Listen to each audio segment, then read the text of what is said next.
Week market में under performing sector पे आप काम करेंगे तो आपको पैसे जल्दी मिलेंगे। आउट परफॉर्मेंस है, अंडर परफॉर्मेंस है, तो ये कैलकुलेट होता है आरएस से, रिलेटिव स्ट्रेंथ से। रिलेटिव स्ट्रेंथ आरएस की वैल्यू भी पॉजिटिव हो जाएगी, सेक्टर की परफॉर्मेंस डिवाइडेड बाय निफ्टी की परफॉर्मेंस, तो अगर इक्वल परफॉर्मेंस है तो रेशियो आएगी। ये सबसे इंपॉर्टेंट सेक्टर्स होते हैं जहां पे पैसा फटाफट हमारा बनता है, क्योंकि इसमें रिलेटिव स्ट्रेंथ भी है और हाईएस्ट मोमेंटम भी है। ये जो होता है ऐसे स्टॉक्स में हमें प्रॉफिट बुकिंग करना चाहिए, न कि इन्वेस्टमेंट करना चाहिए। रिलेटिव स्ट्रेंथ एंड आरएसआई दोनों अलग अलग इंडिकेटर हैं। आरएस की वैल्यू का ट्रेंड देखना इंपॉर्टेंट है।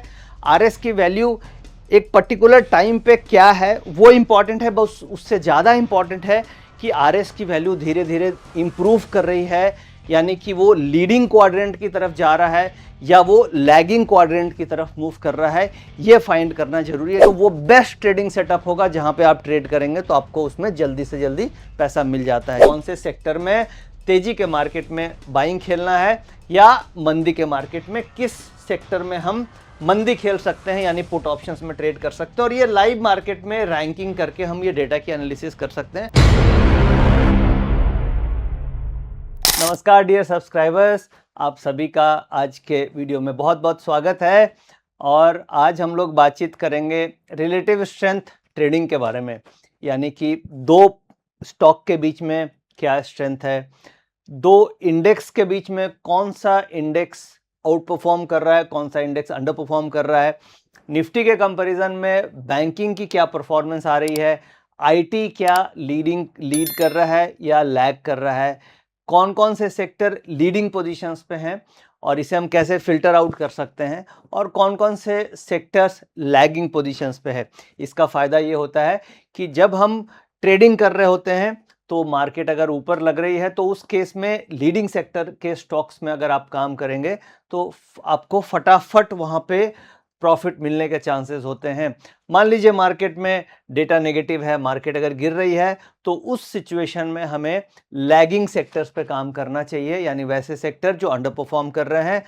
वीक मार्केट में अंडर परफॉर्मिंग सेक्टर पे आप काम करेंगे तो आपको पैसे जल्दी मिलेंगे, यानी कि basically flow of the market, flow of the river के साथ हमें ट्रेड करना चाहिए। फ्लो ऑफ द वाटर के साथ अगर हम स्विम करेंगे तो हमें ज़्यादा दिक्कत नहीं आएगी। तो बेसिकली इस वीडियो में हम ये समझने की कोशिश करेंगे कि किस तरीके से हम रिलेटिव स्ट्रेंथ के थ्रू अपनी ट्रेडिंग को इम्प्रूव कर सकते हैं, और ख़ास तौर से इंट्राडे में इसे कैसे यूज़ किया जा सकता है, क्योंकि जो अलग अलग सेक्टर्स हैं, बैंकिंग हो गए, आईटी हो गया, ऑटो हो गई, इनकी वेटेज निफ्टी में ज़्यादा होती है। तो इसे हम किस तरीके से लाइव मार्केट में रिलेटिव स्ट्रेंथ रैंकिंग मॉडल का यूज़ करके अपनी ट्रेडिंग को इम्प्रूव कर सकते हैं। तो आइए चलते हैं, हम लोग डिस्कस करते हैं और समझने की कोशिश करते हैं कि ये जो relative strength ranking, relative strength trading है, इसे किस तरीके से लाइव मार्केट में यूज़ किया जा सकता है। और बेसिकली सेक्टर रोटेशन और स्टॉक सिलेक्शन पे हम लोग बातचीत करेंगे कि सेक्टर कैसे रोटेट कर रहा है और उसमें से क्या स्टॉक सिलेक्शन हमें करना चाहिए। बेसिकली ऑब्जेक्टिव ये है कि जो मनी का फ्लो है वो कौन से सेक्टर और कौन से स्टॉक में हो रहा है। अगर हम मनी फ्लो को प्रॉपर कैच कर पाएं तो हमारे लिए स्ट्रॉन्गेस्ट एंड वीकेस्ट पॉकेट्स को निकालना आसान हो जाता है, यानी कि किस सेक्टर में स्ट्रेंथ आ रही है, मोमेंटम आ रही है। तो ये सब समझने की हम कोशिश करते हैं।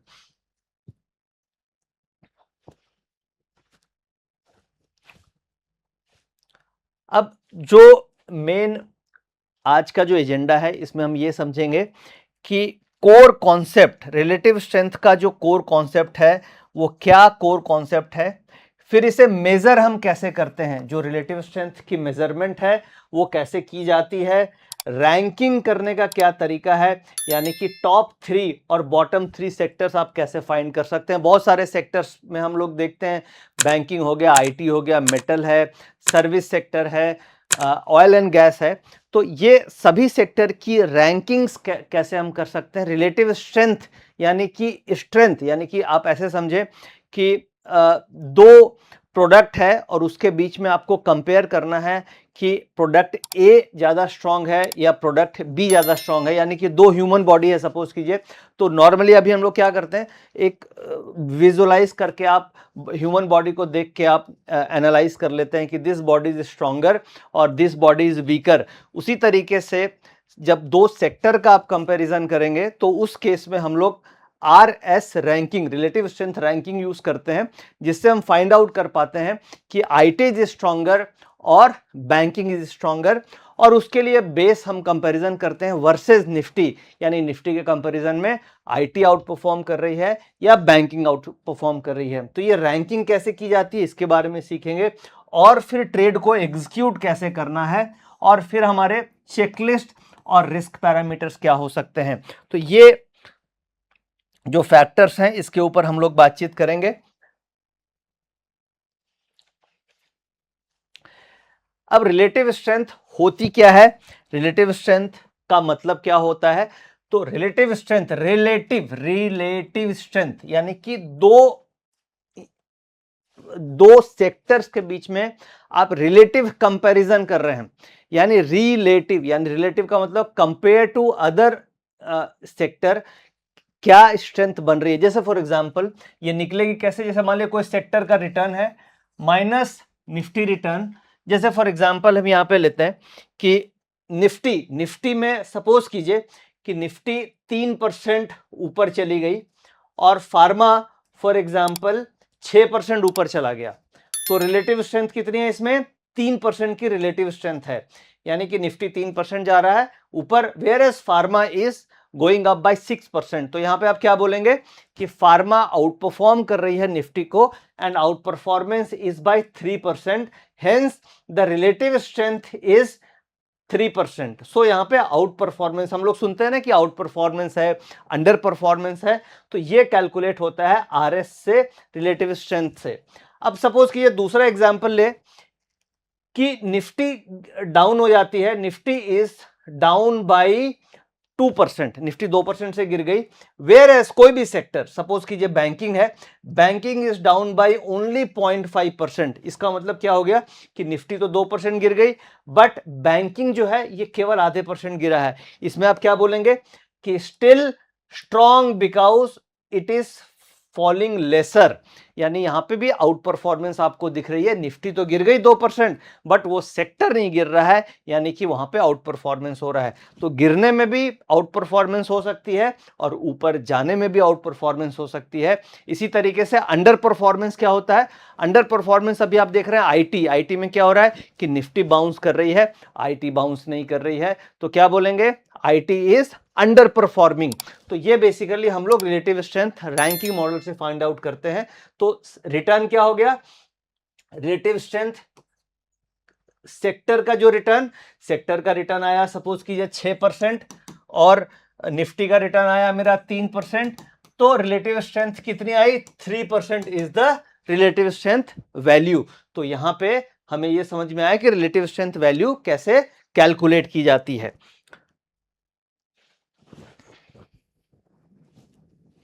नाउ नेक्स्ट, अब हम बातचीत करें कि रिलेटिव स्ट्रेंथ का रोटेशन साइकिल कैसे होता है और इसे हम किस तरीके से अपनी ट्रेडिंग में और स्टॉक सिलेक्शन में यूज कर सकते हैं। तो जो रिलेटिव स्ट्रेंथ है ये बेसिकली हम इसे क्लॉकवाइज मूवमेंट में देखते हैं और अभी डिटेल में समझेंगे।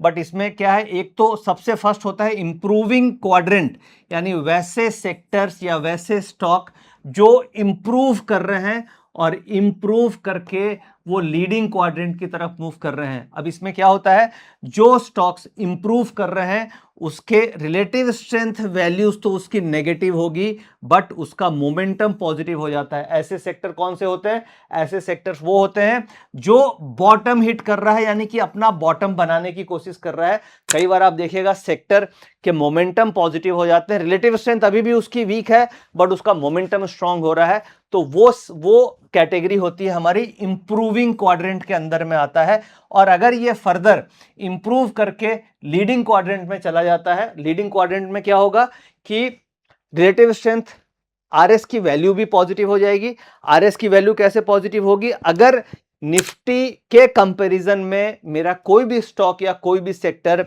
आउट परफॉर्म करने लग जाएगा तो उसकी वैल्यू ग्रेटर देन 1 आ जाएगी। यानी कि अगर आप एक रेशियो निकालें सेक्टर की परफॉर्मेंस डिवाइडेड बाय निफ्टी की परफॉर्मेंस, तो अगर इक्वल परफॉर्मेंस है तो 1 रेशियो आएगी, और अगर ऊपर जो आपका न्यूमरेटर है यानी कि जो सेक्टर है वो आउट परफॉर्म कर रहा है, तो उस केस में आपकी वैल्यू ग्रेटर देन 1 चली जाएगी। और ग्रेटर देन 1 होने का मतलब हो गया कि वो लीडिंग क्वाड्रेंट में आ जाएगा। यानी कि अगर रिलेटिव स्ट्रेंथ की वैल्यू पॉजिटिव है और मोमेंटम भी पॉजिटिव है, मोमेंटम इंडिकेटर्स हम लोग आरएसआई भी यूज करते हैं, अदर मोमेंटम इंडिकेटर्स भी आप यूज कर सकते हैं। तो मोमेंटम इंडिकेटर अगर पॉजिटिव है तो दोनों यानी कि relative strength and momentum indicator दोनों अगर पॉजिटिव हो जाता है तो that is a leading quadrant.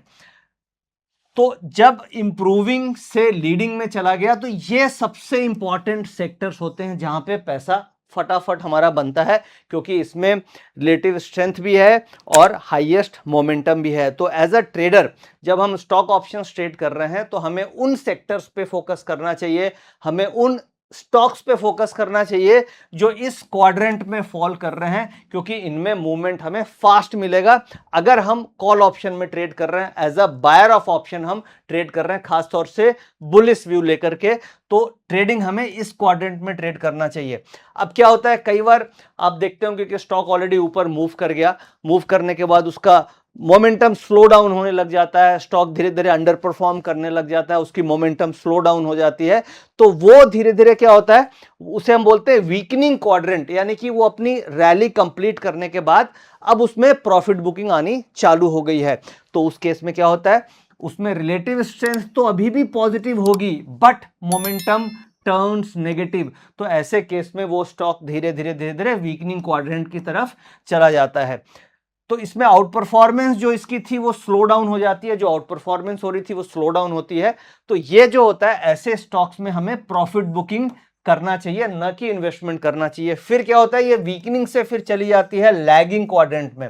जैसे अभी आईटी में आप देखिएगा, आईटी एक तरीके से अभी लैगिंग क्वाड्रेंट की तरह काम कर रहा है। लैगिंग का मतलब हो गया, लैगिंग का मतलब ये हो गया कि निफ्टी के कंपैरिजन में वो सेक्टर अंडर परफॉर्म कर रहा है और उसका मोमेंटम भी वीक है। तो ऐसे सेक्टर जो लैगिंग क्वाड्रेंट है, इसमें पुट ऑप्शंस या बियरिश व्यू के साथ ट्रेड करना बेहतर है, और इस सेक्टर में हमें कॉल ऑप्शन या बुलिश ट्रेड्स अवॉइड करने चाहिए, और इसमें बियरिश ट्रेड बुलिश करना चाहिए, और यहां पे बियरिश ट्रेड करना चाहिए। और इंप्रूविंग क्वाड्रेंट और वीकनिंग क्वाड्रेंट कई बार साइडवेज भी हो जाते हैं, तो ऐसे में आप ऑप्शन राइटिंग की स्ट्रेटजीज अपना सकते हैं।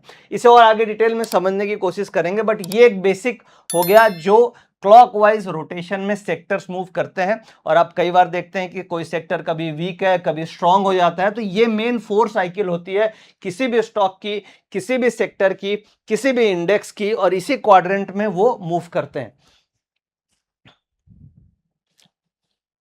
नाउ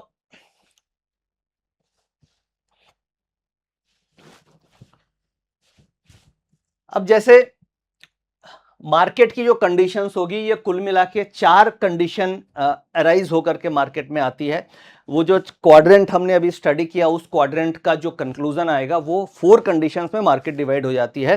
कंडीशन नंबर 1 यानी कि राइज हो रहा है और आउट परफॉर्मेंस हो रही है, जो हम लोगों ने देखा कि जो मेन क्वाड्रेंट था, दैट इज अ इंप्रूवमेंट के बाद जो लीडिंग क्वाड्रेंट थी उसमें राइजिंग एंड आउट परफॉर्मेंस। तो ये ऐसे सेक्टर्स हैं, स्टॉक्स हैं जो हमें best for long watch list में हमें रखना चाहिए, क्योंकि यहाँ पे स्ट्रेंथ है।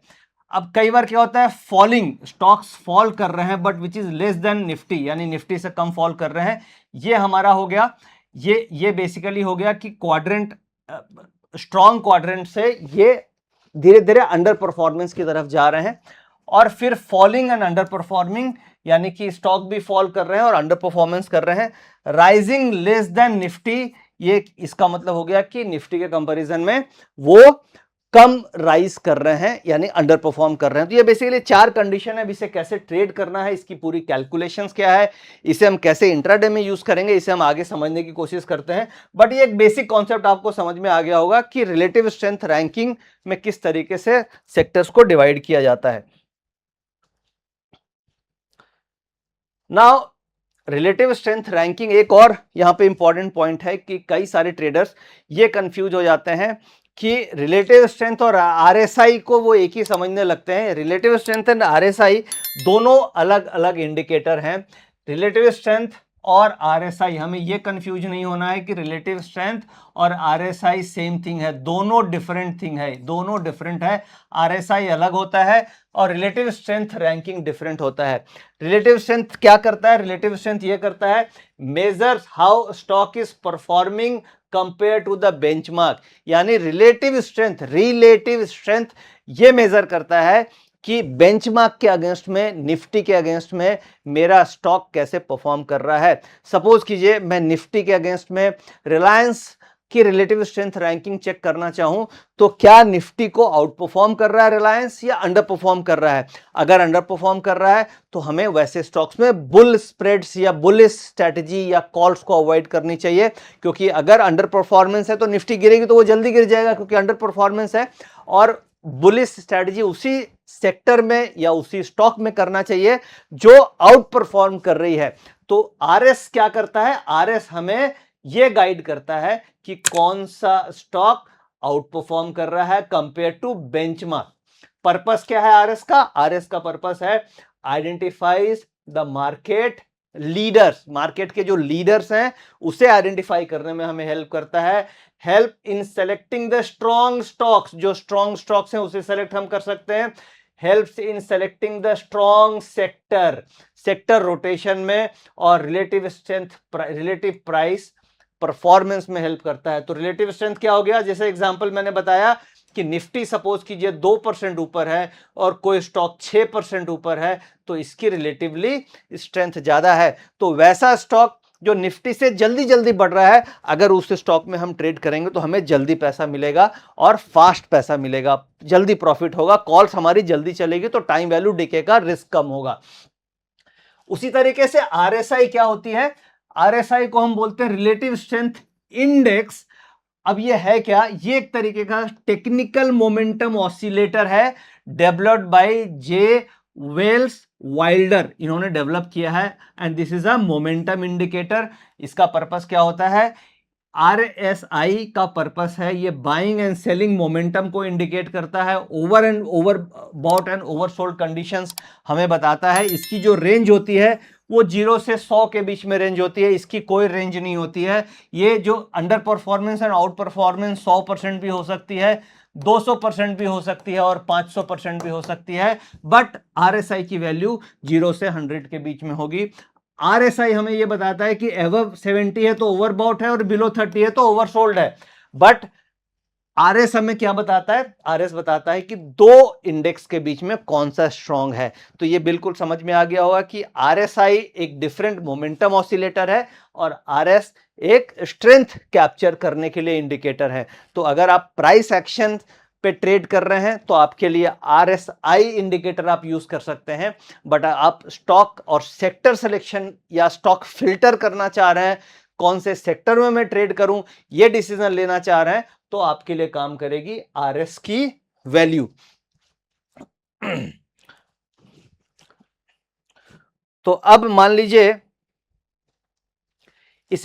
इसे हम कैसे प्लॉट करते हैं। तो कोई भी चार्टिंग सॉफ्टवेयर पे आप रिलेटिव स्ट्रेंथ कंपैरेटिव, इसे बोलते हैं रिलेटिव स्ट्रेंथ कंपैरेटिव। तो रिलेटिव स्ट्रेंथ कंपैरिजन आप प्लॉटिंग कर सकते हैं। बेसिकली इसका एक रेशियो चार्ट प्लॉट होता है, रेशियो चार्ट। जैसे फॉर एग्जांपल रेशियो चार्ट हम प्लॉट कर सकते हैं। जैसे मैंने यहां पे एक चार्ट प्लॉट किया है रेशियो का ट्रेंड। अब एक तो मैंने प्लॉट किया फार्मा वर्सेस निफ्टी और एक मैंने प्लॉट किया आईटी वर्सेस निफ्टी। तो ये जो ग्रीन लाइन है, ये जो ग्रीन वाली है, ये मैंने कंपेयर किया फार्मा को निफ्टी से, और ये जो रेड वाली दिख रही है इसे मैंने कंपेयर किया आईटी को निफ्टी से। अब सपोज कीजिए ये दो सेक्टर हैं और मार्केट में अगर पॉजिटिव ट्रेंड लग रहा है तो ये वाले सेक्टर यानी फार्मा में अगर मैं ट्रेड करूंगा तो मुझे प्रॉफिट जल्दी मिलेंगे कंपेयर टू अगर मैं आईटी में ट्रेड करता हूं तो, क्योंकि आईटी फार्मा के कंपैरिजन में स्लो ऊपर जाएगा depending on the out performance. Correct. तो ये एक एग्जाम्पल मैंने प्लॉट किया, बाकी अब लाइव मार्केट में जब देखेंगे तो आपको समझ में आ जाएगा कौन सा सेक्टर इज आउट परफॉर्मिंग और अंडर परफॉर्मिंग। अब आप देख सकते हैं कि आईटी का ये जो slope of the relative strength is also very important. अब कभी कभी स्लोप इसका स्लो स्लोप है, कभी बहुत स्टिप स्लोप होगा, तो इसके स्लोप को भी हमें ध्यान में रखना है कि जो रिलेटिव स्ट्रेंथ रैंकिंग है उसके कितनी ज्यादा स्लोप उसका पॉजिटिव है या स्लोप नेगेटिव है। अगर नेगेटिव साइड में स्लोप बहुत स्ट्रांग रहेगा तो ऐसे केस में हम इस सेक्टर पे पुट्स पे बेट करते हैं। Depending on the market, Nifty का ट्रेंड अगर डाउन है तो ये आईटी का सेक्टर ज्यादा तेजी से गिरेगा, तो हम इसमें पुट ऑप्शन में बेट करेंगे। तो ये बेसिकली रेशियो चार्ट हो गया, और इस रेशियो चार्ट को आप अपने चार्टिंग सॉफ्टवेयर में प्लॉट करके देख सकते हैं। और आरएस की वैल्यू को, ये बेसिकली आरएस की वैल्यू का ट्रेंड देखना इंपॉर्टेंट है। आरएस की वैल्यू एक पर्टिकुलर टाइम पे क्या है वो इंपॉर्टेंट है, बस उससे ज्यादा इंपॉर्टेंट है कि आरएस की वैल्यू धीरे धीरे इंप्रूव कर रही है, यानी कि वो लीडिंग क्वाड्रेंट की तरफ जा रहा है या वो लैगिंग क्वाड्रेंट की तरफ मूव कर रहा है, ये फाइंड करना जरूरी है। क्योंकि हम लोगों ने 4 क्वाड्रेंट अभी समझे कि एक इंप्रूव हो गया, इंप्रूव करके वो लीडिंग में आ गया, लीडिंग करने के बाद उसमें प्रॉफिट बुकिंग आ गई और फिर वो लैगिंग में चला गया। तो ये बेसिकली जब इसका स्लोप देखिएगा तो आपको आइडिया लगेगा कि वो इंप्रूविंग कंडीशन में है या इंप्रूव्ड है या फिर वो लैगिंग कंडीशन में आ रही है।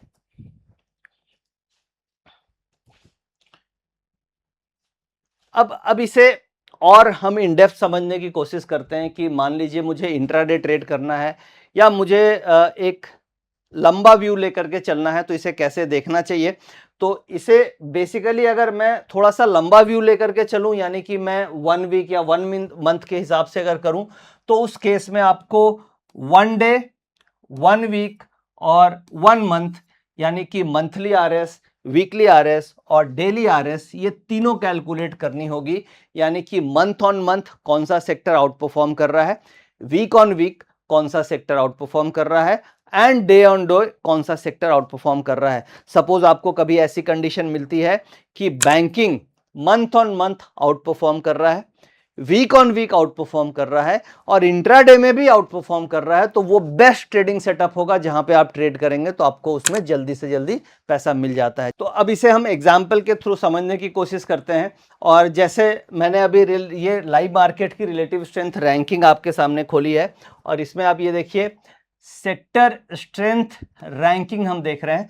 सेक्टर स्ट्रेंथ रैंकिंग में 15 मिनट, क्योंकि हम इंट्राडे की भी बात कर रहे हैं, 30 मिनट, 60 मिनट्स और डेली और वीकली, यानी कि ये थोड़ा सा लॉन्ग टर्म हो गया, ये थोड़ा मिड टर्म हो गया, और ये तीनों फैक्टर्स मेरे लिए इंट्राडे के लिए हो गए। अब आप यहां पे देखिए वीकली में स्ट्रॉन्गेस्ट क्या आ रहा है मेरे पास, रियल्टी। डेली में क्या आ रहा है, रियल्टी स्टॉक्स। 60 मिनट में भी आ रहा है रियल्टी स्टॉक्स, 30 मिनट्स में भी आ रहा है रियल्टी स्टॉक्स, और 15 मिनट्स में भी आ रहा है रियल्टी स्टॉक्स। इसका मतलब क्या हुआ कि अगर मार्केट में कोई भी मूवमेंट आ रही है, मैं रियल्टी के स्टॉक्स में ट्रेड करूंगा तो उसके स्टॉक्स में मुझे फटाफट पैसे मिलने के चांसेस हैं। There is a very high probability कि मुझे रियल्टी स्टॉक्स में मोमेंटम जल्दी जल्दी मिलेंगे। सेकंड में हम देखते हैं, चलो भाई फार्मा आ रहा है वीकली में, डेली में भी फार्मा आ रहा है, 60 मिनट में भी फार्मा आ रहा है और 30 मिनट में भी फार्मा आ रहा है।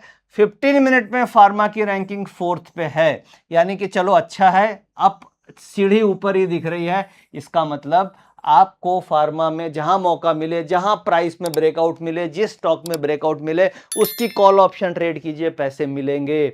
यानी कि सेक्टर मुझे मिल गया कि भैया ये सेक्टर दौड़ने वाला है। अब बाकी तो चार्ट्स लगा करके प्राइस एक्शन आपको देखना है, प्राइस एक्शन में एंट्री प्लान करनी है और आपको ट्रेड ले लेना है। बट ये पता है कि फार्मा दौड़ने वाला है, किसमें काम नहीं करना है। अब देखिए बॉटम, ये टोटल मुझे दिख रहे हैं 9 सेक्टर को मैंने मार्केट में डिवाइड कर रखा है। आईटी वीकेस्ट, ये बेसिकली 5, ये मिड लेवल हो गया 5th। अब यहां पे देखिए आईटी, ये 5 में आईटी नीचे आ रहा है, 5th के नीचे, यहां पे भी आईटी नीचे, आईटी नीचे, आईटी नीचे, यानी कि ओवरऑल आईटी में स्ट्रेंथ नहीं है। आईटी में हर बाउंस पे हमें अवॉइड करना है, आईटी में बाइंग अपॉर्चुनिटी नहीं बन रही है, मार्केट गिरेगा तो आईटी में सेलिंग अपॉर्चुनिटी बनेगी। इसकी तो इस तरीके से बेसिकली हम लोग ये देखने की कोशिश करते हैं कि कौन से सेक्टर में तेजी के मार्केट में बाइंग खेलना है या मंदी के मार्केट में किस सेक्टर में हम मंदी खेल सकते हैं, यानी पुट ऑप्शंस में ट्रेड कर सकते हैं। और ये लाइव मार्केट में रैंकिंग करके हम ये डेटा की एनालिसिस कर सकते हैं। तो ये हो गई हमारी एग्जाम्पल। अब इसे हम लाइव मार्केट में इंट्राडे ऑप्शंस में कैसे ट्रेड करते हैं वो आगे हम डिस्कस करेंगे। ये पूरा कॉन्सेप्ट बहुत अच्छे से काम करता है जब आप इंट्राडे ऑप्शंस ट्रेड कर रहे हैं, खासतौर से निफ्टी ऑप्शंस।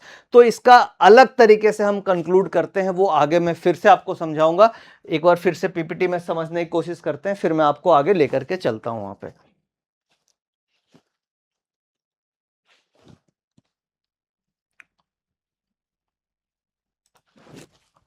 तो देखिए, अभी जैसे हम लोग बातचीत कर रहे थे तो मैंने आपको एग्जांपल में दिखाया कि 1 वीक में, वन डे में क्या था, वन डे में मुझे दिख रहा था कि फार्मा स्ट्रांग है, 1 वीक में भी फार्मा स्ट्रांग है, 1 मंथ में भी फार्मा स्ट्रांग है। तो एक्शन मेरा क्या होगा, मेरा एक्शन होगा फार्मा पे, कॉल पे ही फोकस करना है। कोई भी ब्रेकआउट हो, फिर ऑटो में भी स्ट्रेंथ दिख रही है, आईटी में वीकनेस दिख रही है, आईटी में वीकनेस दिख रही है, तो मेरी वॉच लिस्ट में पुट्स होंगे, ठीक है। और एफएमसीजी मिड लेवल पे है, कोई खास फर्क नहीं है, तो अवॉइड हो जाएगा। यानी कि ये 3 सेक्टर हैं, फार्मा, ऑटो, बैंकिंग। अगर मार्केट ऊपर जाती है तो ये तीनों लीडिंग पोजीशंस पे हैं और आईटी लैगिंग पोजीशंस पे है। तो इस बेसिकली एनालिसिस से आप अपने सेक्टर को फिल्टर आउट कर लेते हैं कि मार्केट जब ऊपर जाएगी तो मुझे कौन से सेक्टर में ट्रेड करना है और कौन से सेक्टर में पुट ऑप्शन प्ले करना है। इसी तरीके से सेक्टर के बाद आप फर्दर नेक्स्ट एनालिसिस उस सेक्टर के स्टॉक्स पे कर सकते हैं। जैसे मान लीजिए फार्मा है, तो फार्मा में अरविंदो फार्मा हो गया, सिप्ला हो गया, रैनबैक्सी हो गया, जो भी स्टॉक्स हैं, सारे स्टॉक्स में आप रिलेटिव स्ट्रेंथ रैंकिंग रन करके ये फाइंड आउट कर सकते हैं कि अगर इस सेक्टर में 6 स्टॉक्स हैं तो 6 में सबसे टॉप पोजीशंस पे कौन है और सबसे बॉटम पोजीशंस पे कौन है। तो एक और फर्दर फिल्टर हो जाएगी कि फार्मा में भी जो टॉप पोजीशंस पे है उस पे हम कैसे ट्रेड कर सकते हैं। जैसे फॉर एग्जांपल वो भी मैं आपको दिखाने की कोशिश करता हूं कि आप किस तरीके से फार्मा में भी रैंकिंग कर सकते हैं। जैसे मान लीजिए यहां पे मैं गया और सेक्टर्स आ गए। अब सेक्टर्स के अंदर जाने के बाद, सेक्टर के अंदर जाने के बाद आप यहां पे फार्मा पे क्लिक करेंगे तो आपको फार्मा में रैंक्स दिख जाएंगे कि कौन सा फार्मा में सबसे टॉप पोजीशंस पे है। तो फार्मा में सन फार्मा है, सन फार्मा सबसे टॉप पोजीशंस पे दिख रहा है। तो इस तरीके से ल्यूपिन भी ठीक है। तो ये इस तरीके से आप सेक्टर की स्टॉक रैंकिंग भी कर सकते हैं। तो इस तरीके से बेसिकली आप सेक्टर फिल्टर कर सकते हैं, स्टॉक फिल्टर कर सकते हैं। मेन ऑब्जेक्टिव ये है कि रिलेटिव स्ट्रेंथ रैंकिंग मॉडल को आपको जरूर यूज करना चाहिए। इससे हमें लाइव मार्केट में ट्रेड करने में बहुत सारे फिल्टर, स्टॉक फिल्टर करना और सेक्टर फिल्टर करना आसान हो जाता है।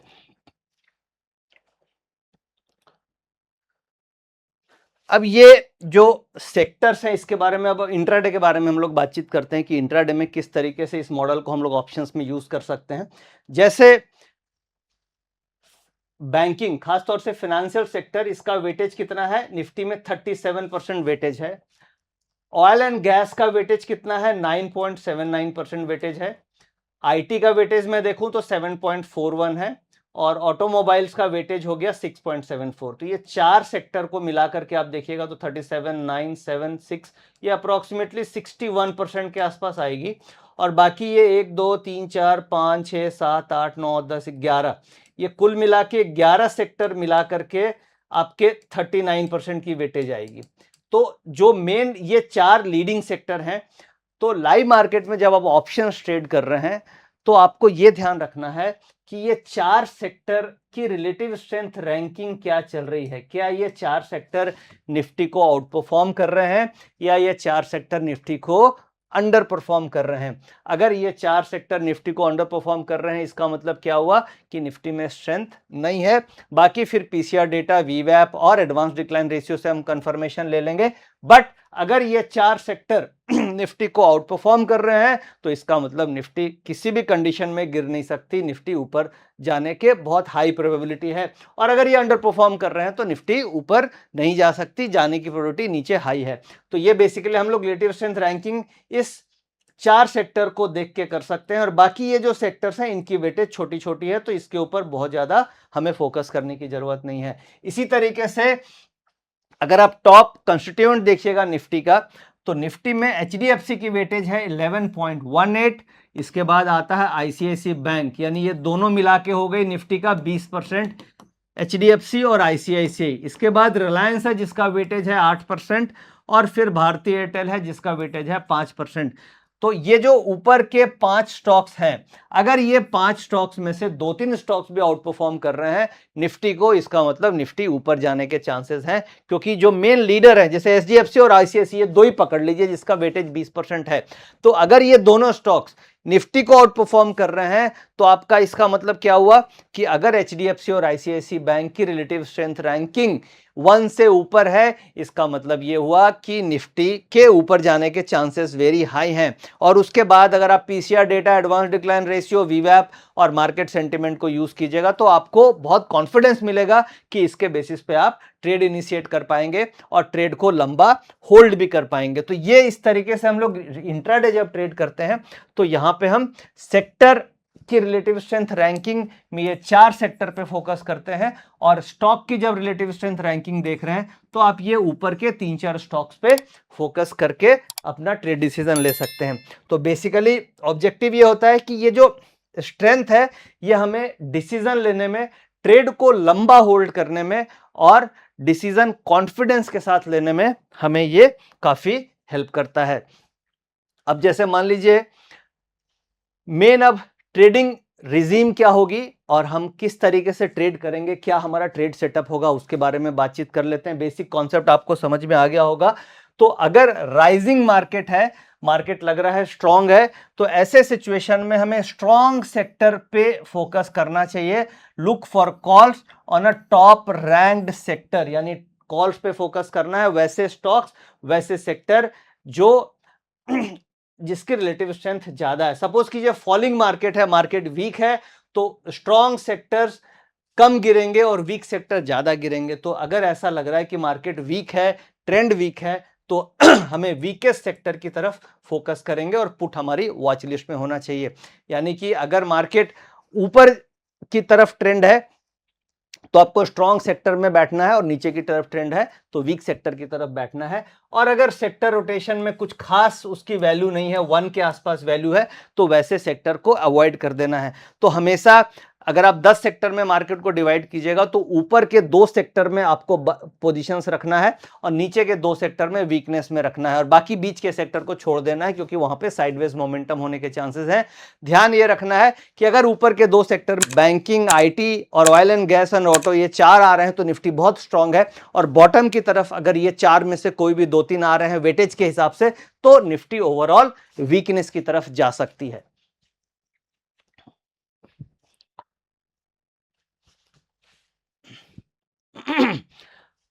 सेक्टर रोटेशन बेसिकली क्या है, इसे हमें इस तरीके से देखना है कि सबसे मेन तो बैंकिंग हो गया जिसका वेटेज 37% है। अब ये किस तरीके से रोटेट हो रहा है, बैंकिंग के बाद हमारा आ जाता है ऑयल एंड गैस, ऑयल आ गया, इसके बाद हमारा आ गया आईटी आ गई, और हमारा ऑटो आ गया। तो ये 4 सेक्टर पे आपको ध्यान रखना है और इसका कैसे सेक्टर रोटेशन हो रहा है उसे ध्यान रखना है। टॉप सेक्टर इंप्रूव कर रहे हैं कि नहीं, टॉप सेक्टर का मतलब बैंक इंप्रूव कर रहा है कि नहीं, ऑटो इंप्रूव कर रहा है कि नहीं, आईटी इंप्रूव कर रहे हैं कि नहीं, ऑयल एंड गैस इंप्रूव कर रहा है कि नहीं। अगर बॉटम सेक्टर्स वर्सन हो रहे हैं, रेशियो चार्ट्स में ब्रेकआउट हो रहा है कि नहीं, जो चार्ट्स हम देख रहे हैं इसका रेशियो का, रिलेटिव स्ट्रेंथ रैंकिंग का, क्या उसमें ब्रेकआउट हो रहा है तो और ज्यादा स्ट्रेंथ हमें आती हुई दिखेगी।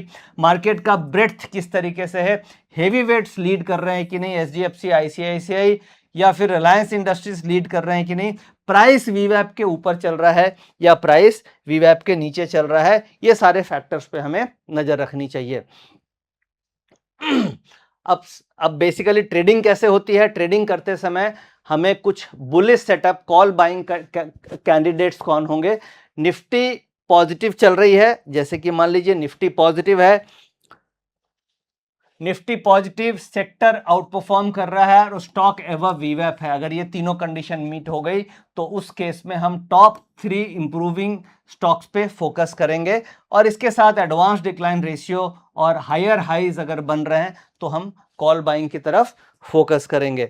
और अगर मान लीजिए इसी तरीके से पुट ऑप्शन में क्या करेंगे, पुट ऑप्शन में बियरिश सेटअप क्या होगा कि निफ्टी नेगेटिव चल रही है, सेक्टर अंडर परफॉर्म कर रहे हैं और स्टॉक प्राइस बिलो वीवैप है, तो ऐसे केस में निफ्टी लूजिंग सपोर्ट और breadth turning negative, sector RS rank in top 3 is falling sharply. यानी कि जो मैंने बताया था कि रेशियो का हम चार्ट बनाएंगे और अगर वैसे सेक्टर जिसके आरएस का चार्ट, आरएस की जो लाइन है वो नीचे फॉल कर रही है, तो वैसे केस में उस सेक्टर पे हम बियरिश व्यू रखेंगे। और साथ में ये भी देखेंगे कि स्टॉक बिलो वीवैप है, रिजेक्टिंग पुलबैक्स और weakness visible in the large constituents. तो ऐसा अगर हमें दिखता है, उसमें रिकवरी नहीं आ रही है, तो वहां पे हमें पुट ऑप्शंस पे ट्रेड करेंगे। तो बेसिकली आपको सेक्टर फिल्टर करने में, स्टॉक फिल्टर करने में ये आपको काफी हेल्प करेगी। आपको लीडिंग सेक्टर या लैगिंग सेक्टर का आइडिया आरएस के स्ट्रेंथ से मिलती है। तो अब आपका मेन फाइनल चेकलिस्ट क्या होना चाहिए? अगर मैं इंट्राडे ट्रेड कर रहा हूं तो हमें यह देखना है कि मनी कहां पे फ्लो हो रही है, इसे आप देखेंगे रिलेटिव स्ट्रेंथ के थ्रू। सेकंड हम देखते हैं वीवैप। भाई अगर लीडिंग है तो क्या वो सेक्टर वीवैप के ऊपर चल रहा है, क्या उस सेक्टर के स्टॉक्स वीवैप के ऊपर चल रहे हैं। अगर वीवैप के ऊपर चल रहा है, रिलेटिव स्ट्रेंथ पॉजिटिव है, तो आई will look for buying call options. फिर मैं और उसमें पीसीआर का डेटा चेक कर लूंगा कि पीसीआर पॉजिटिव है या नेगेटिव। मार्केट का एडवांस डिक्लाइन देख लीजिए, ओपन इंटरेस्ट यानी कि किस लेवल पे सपोर्ट आ रहा है, किस लेवल पे रेसिस्टेंस आ रहा है, ये देख लीजिए ऑप्शन चेन के डेटा से। और फिर प्राइस एक्शन में आप देख लीजिए कि हायर हाई बन रहे हैं या लोअर लो बन रहे हैं, मूविंग एवरेज के ऊपर है या मूविंग एवरेज के नीचे है, और फिर आप अपने एंट्री ट्रिगर का वेट कीजिए। तो ये सिंपल स्टेप्स फॉलो करके हम रिलेटिव स्ट्रेंथ मॉडल से स्टॉक फिल्टर आउट कर सकते हैं और इसके ऊपर हम trading best stock find out करके ट्रेड इनिशिएटिव ले सकते हैं। तो सिंपल हो गया, रिलेटिव स्ट्रेंथ चेक करना है, वीवैप चेक करना है, वीवैप के ऊपर होना चाहिए, पीसीआर डेटा पॉजिटिव होना चाहिए, एडवांस डिक्लाइन पॉजिटिव है, ओपन इंटरेस्ट में सपोर्ट एंड रेजिस्टेंस निकाल सकते हैं और प्राइस एक्शन, इन सबको कंबाइन करके आप स्टॉक्स में ट्रेड एंट्री ले सकते हैं। अब मान लीजिए अब हम एक दो केस स्टडी समझ लेते हैं ताकि और प्रॉपर अच्छे से समझ में आ जाए। केस स्टडी नंबर 1, जैसे मान लीजिए निफ्टी 0.4% ऊपर है और फार्मा हमारा 1.2% है, तो फार्मा की आरएस वैल्यू कितनी हो गई? 0.8%। ठीक है, तो ये फार्मा की आरएस वैल्यू। अब identify pharma as a top out performance, ये मैंने अभी आपको रैंकिंग मॉडल में भी दिखाया था, जिसमें आपने देखा था कि फार्मा आउट परफॉर्म कर रही है। तो फार्मा स्टेप 2 हो गया कि filter the stocks which are above the वीवैप, यानी कि फार्मा फर्स्ट आपने आइडेंटिफाई कर लिया सेक्टर, दूसरा फार्मा के अंदर कौन कौन से स्टॉक अपने वीवैप के ऊपर चल रहे हैं, और तीसरा फिर ऑप्शन चेन और पीसीआर डेटा से मैंने वैलिडेट कर दिया। जो मैंने पिछले 5-6 स्टेप्स बताए वो सारे स्टेप्स करते हुए, तो उसके हिसाब से आपका ट्रेड एंट्री यहां पे बन जाएगी। अब जैसे मान लीजिए अंडर परफॉर्मेंस के लिए एक देख लीजिए, जैसे आईटी आपने देखा अंडर परफॉर्म कर रही है, तो identify IT as a bottom under performer sector. अब इसमें हमें स्टॉक फिल्टर करना है कि कौन से स्टॉक्स अपने वीवैप के नीचे हैं with a failed pull back, यानी उसमें पुल बैक नहीं हो रहा है, और use OI and price action for entry and stop loss, entry and stop, यानी ओआई का डेटा और प्राइस एक्शन हम इसमें देख सकते हैं। तो ये दो केस स्टडीज हो गई, फार्मा की और आईटी की। फार्मा आउट परफॉर्म कर रहा है और आईटी अंडर परफॉर्म कर रहा है। अब डेली चेकलिस्ट आपकी क्या होनी चाहिए? डेली चेकलिस्ट आपकी ये होनी चाहिए कि मार्केट में टॉप 3 सेक्टर्स कौन से चल रहे हैं, वॉच लिस्ट में आपको रखना है। बॉटम सेक्टर्स क्या हैं, मिडिल सेक्टर्स जो हैं उसको इग्नोर कर देना है, उसमें हमें ट्रेड नहीं लेना है, और वीवैप पीसीआर इनसे कंफर्म करके ट्रेड करना है। तो ये आपकी डेली चेकलिस्ट होनी चाहिए। अब इसका जो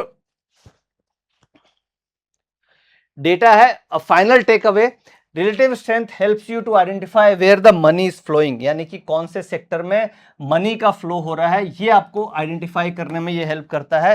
rising market, strong sectors rise fastest, यानी जब मार्केट राइज कर रही है तो strongest sector rise fastest. Falling market में strong sectors will fall less, यानी कि जो स्ट्रॉन्ग सेक्टर है वो कम गिरेंगे, बट वीक मार्केट में वीक सेक्टर जल्दी गिर जाएंगे। तो वीकनेस वाले सेक्टर में हम ट्रेड करेंगे तो हमें जल्दी पैसा मिलेगा। ठीक है, for option trading combine RS with वीवैप, PCR, breadth and OI for a better trading decisions. यहाँ पे जो मेन है इंट्राडे ऑप्शन ट्रेड अगर आप कर रहे हैं, क्योंकि मैं generally intraday options, Nifty options trade करता हूं, तो मोस्ट यूजफुल टूल मुझे ये समझ में आया कि इंट्राडे में हमें ये देखना है कि क्या बैंकिंग निफ्टी को आउट परफॉर्म कर रहा है। अगर कर रहा है, जिसका वेटेज 37% है, तो look for the call opportunity. क्या आईटी आउट परफॉर्म कर रहा है, look for the call opportunity. क्या ऑटो या ऑयल एंड गैस, इस चार में से अगर दो सेक्टर भी आउट परफॉर्म कर रहे हैं, यानी कि weightage depending on the weightage, अगर अपने आप में केवल बैंक निफ्टी आउट परफॉर्म कर रहा है which is 37% of the Nifty, तो उस केस में I will look for the call opportunity. अगर 37% बैंक निफ्टी अंडर परफॉर्म कर रही है, then I will look for the put opportunity. इसके साथ साथ सपोज आप सेंसेक्स ट्रेड करते हैं, तो सेंसेक्स में दो स्टॉक का वेटेज सबसे ज्यादा है, एचडीएफसी बैंक का और रिलायंस इंडस्ट्रीज का। अगर ये दो स्टॉक आउट परफॉर्म कर रहे हैं सेंसेक्स को, इसका मतलब सेंसेक्स के ऊपर जाने के चांसेस हैं, और अंडर परफॉर्म कर रहे हैं तो सेंसेक्स का नीचे जाने के चांसेस काफी बनते हैं। तो ये जो पूरी की पूरी मेथोडोलॉजी है, ये आपको sector selection, stock selection, Nifty intraday trading, ये हर जगह आपको हेल्प करती है। तो उम्मीद है कि आपको वीडियो अच्छी लगी होगी, आपको पूरा कॉन्सेप्ट समझ में आया होगा। बाकी धीरे धीरे जैसे जैसे आप इसे यूज करेंगे, आपको और इस कॉन्सेप्ट में मजा आने लग जाएगा। थोड़ी प्रैक्टिस की जरूरत है, अदरवाइज कभी किसी को हो सकता है थोड़ा कॉम्प्लिकेटेड भी लगे, बट मेरे हिसाब से थोड़ा सा प्रैक्टिस के बाद आपको इसके रिजल्ट्स बहुत अच्छे मिलेंगे, क्योंकि कॉन्सेप्ट प्रैक्टिकल है, कॉन्सेप्ट लाइव मार्केट में काम करती है, और इससे आप मार्केट को आउट परफॉर्म कर सकते हैं। क्योंकि आप अगर वैसे सेक्टर में ट्रेड कर रहे हैं जो मार्केट को आउट परफॉर्म कर रहा है, तो बट ऑब्वियस है, तो रिटर्न्स में भी आप आउट परफॉर्म कीजिएगा। तो मुझे पूरी उम्मीद है कि इस वीडियो से आपके रिटर्न्स, आपके प्रॉफिट और अच्छे होंगे और इंप्रूव होगी, और आपको नई नॉलेज, नई लर्निंग सीखने को मिली होगी। Thank you very much video को देखने के लिए, लाइक करने के लिए और चैनल को सब्सक्राइब करने के लिए आप सभी का दिल से बहुत बहुत धन्यवाद। थैंक यू, नमस्कार।